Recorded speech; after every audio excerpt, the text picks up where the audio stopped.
Bom dia. Bom dia.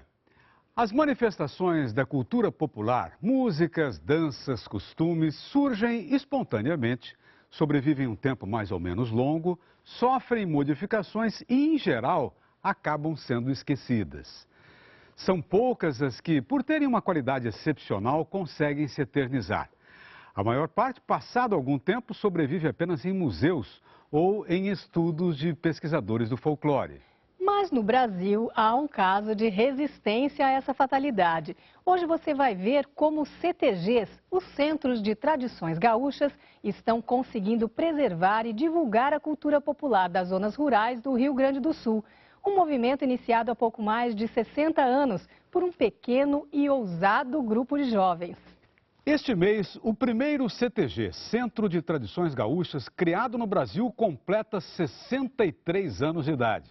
É o 35 CTG que fica em Porto Alegre. Surgido de um rompante juvenil, o CTG se transformou no que é provavelmente o maior movimento de cultura popular, organizado e centralizado do país.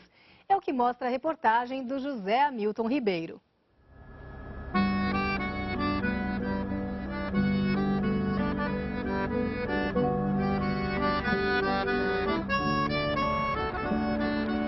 Muitas cidades têm uma estátua como símbolo. Nova York, Estátua da Liberdade, Rio de Janeiro, Cristo Redentor. No caso aqui de Porto Alegre, duas particularidades. Primeiro, a estátua foi escolhida numa eleição com mais de 500 mil votos.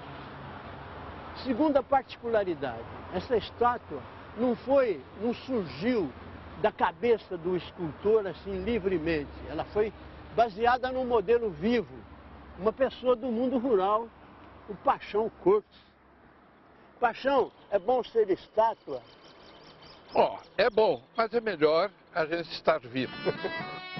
A forma em gesso do laçador, vista aqui na oficina do escultor Antônio Caringe, que também aparece na foto, ficou pronta em 1954.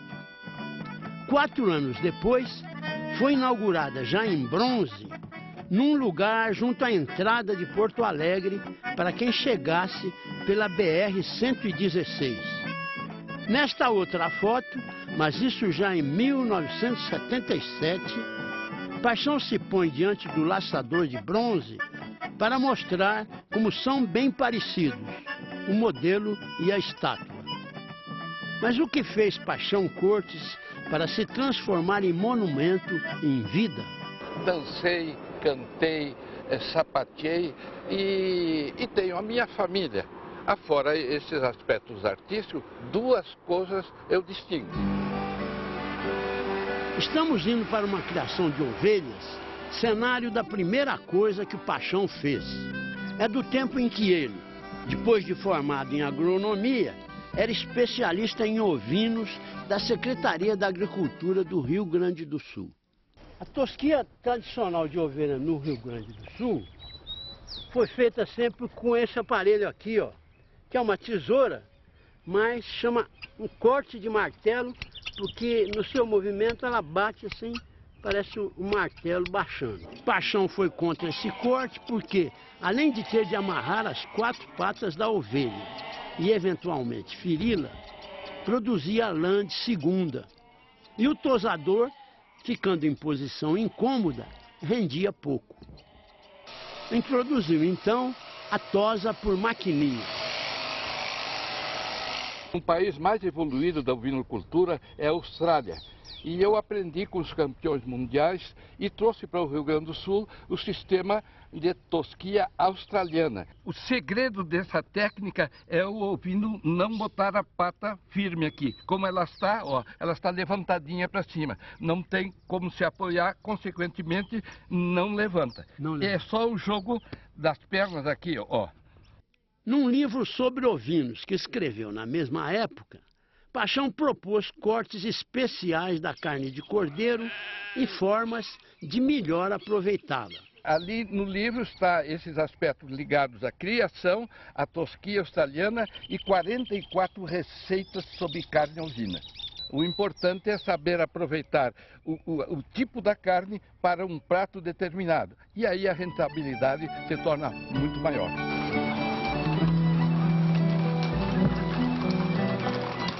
Para lembrar a segunda coisa mais importante de sua vida, Paixão, aos 85 anos, monta e puxa uma linha de 7 cavalos arriados, vazios. Repete a caminhada que fez em 1947 entre o Colégio Júlio de Castilhos e o centro de Porto Alegre. Ele e mais 7 estudantes tinham se vestido de gaúcho e foram os 8 participar de um cortejo que acompanhava os restos mortais de um herói da Guerra dos Farrapos.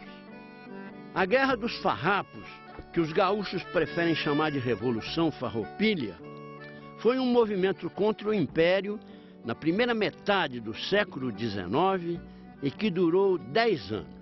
Aqueles 8 estudantes queriam que na solenidade houvesse uma escolta de honra gaúcha, típica. Parecendo hoje coisa simples, aquele gesto na época soava extravagante. Já em sua casa, um apartamento classe média em Porto Alegre, Paixão parece receber de volta a energia da juventude quando relembra aquele fato. Passou uma pessoa desavisada que me viu, não é, com roupas típicas e gritou para mim, assim, diante do público, né? "Ô, o carnaval já terminou, ô palhaço, que fantasia é essa?" Vindo do campo, o estudante Paixão estranhava na cidade grande o preconceito que havia contra o gaúcho, isto é, contra o homem simples da estância, da lida com o gado. Bota bombacha dentro no pescoço, na nossa cidade, a cidade é a capital do Rio Grande do Sul, era visto como um mau elemento. Não entrava num clube, não era proibido entrar num cinema e até na rua era tomado como uma pessoa mal vista. Tomava uma condução, um bonde, não podia sentar. Resolveram então fundar uma entidade. Isso ainda em 1948, para cultuar a história e a cultura do Rio Grande, principalmente em relação ao mundo rural. Foram 3 dias de reunião só para escolher o nome. Afinal, veio o batismo, 35 CTG. CTG de Centro de Tradições Gaúchas. 35 para lembrar 1835, ano do início da Revolução Farroupilha. Mas a ideia, 3 anos depois da fundação, não estava dando muito certo, como lembra seu Odi Pedro, um daqueles pioneiros. Vivi grandes emoções aqui. Uma delas foi quando um cidadão que tinha sido patrão aqui da casa me procurou e falou que estava com uma missão muito triste para ser cumprida, que precisava fechar as portas do CTG 35, porque estava com dívidas e não tinha sede, uma série. Eu falei, não faça isso, pelo amor de Deus, precisamos lutar. Começou então um movimento de pessoas e recursos tão forte que não só o 35 não fechou, como começou a acontecer o contrário. Passou a surgir CTGs, primeiro no Rio Grande do Sul, depois no país inteiro. E hoje existe em quase todos os estados. Roraima, 1.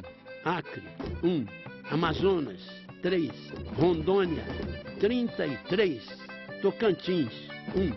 Rio Grande do Norte, 1. Bahia, 5. Goiás, 10. Mato Grosso do Sul, 19. Mato Grosso, 19. Espírito Santo, 1. Rio de Janeiro, 7. Minas Gerais, 2, São Paulo, 28, Paraná, 255, Santa Catarina, 586, Rio Grande do Sul, 1.611.